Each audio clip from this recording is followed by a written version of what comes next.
1891, and it is a V-nickel. You can barely see the V on there. Just as I was talking about quarters. Man, silver quarter. Hey everybody. Well, today we are going to talk about nickels. And most importantly, Liberty Head nickel, the 1913. So, I threw out an array of ones that I have here. I do not have a shield nickel to show you. But as they go, we got shield nickel, Liberty Head V nickel, Buffalo nickel, and then the Jefferson nickel. And all these I dug with a metal detector. And that is the most pristine Liberty Head V nickel I've ever dug. So let's start with a little bit of information.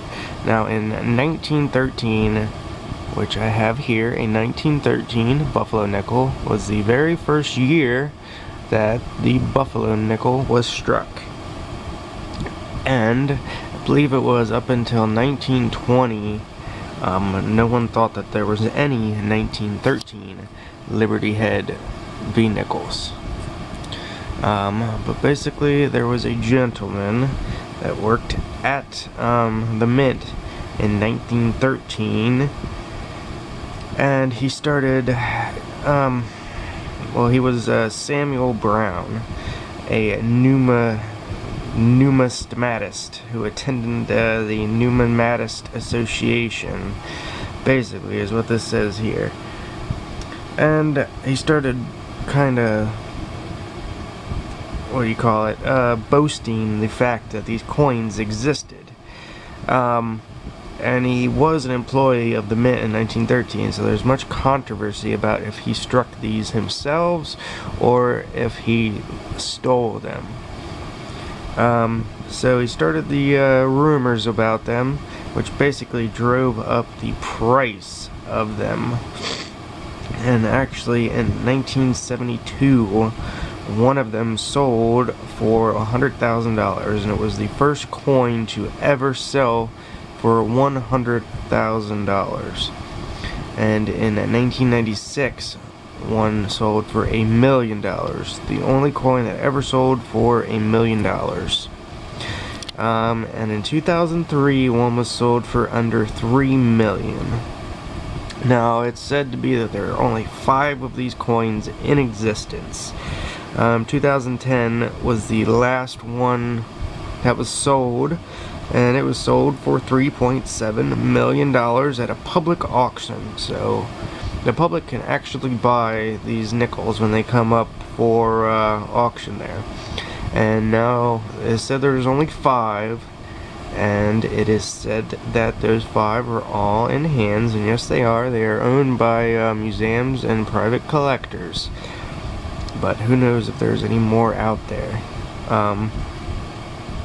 Now the Buffalo nickel, or Indian Head Buffalo nickel, was introduced in February 2013. It replaced the Liberty Head, which you see to the left, and the Indian Head is the one on the right.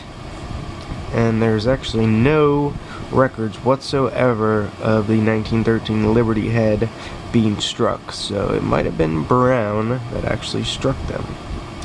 Now, they have 5 different coins. They're the Elizaberg, the Olsen, the Norweb, the Walton, and the McDermott. Those are all what the coins are called. And the McDermott is the only one of these coins that actually has circulation wear to it. That goes to show that one of these was probably in circulation, and who knows how many more are actually out there.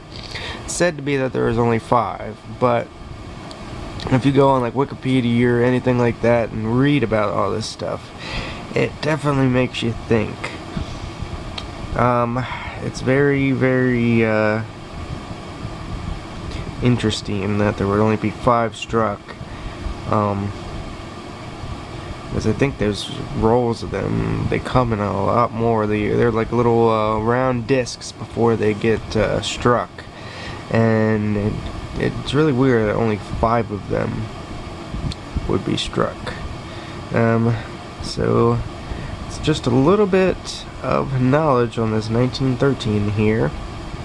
And basically a $3.7 million coin. And who knows if there's any more out there. But I figured I'd show you basically just what the nickels look like. And this is actually a silver nickel right here. During the war they made them out of 35% silver. So that's why it looks a little shiny for coming out of the ground. Versus these more dollar ones. And let me show you the back of these. This buffalo nickel to my right is actually pretty rare. It's a 1913 S. It's kind of hard to see the S unless you get it in the exact right light down there.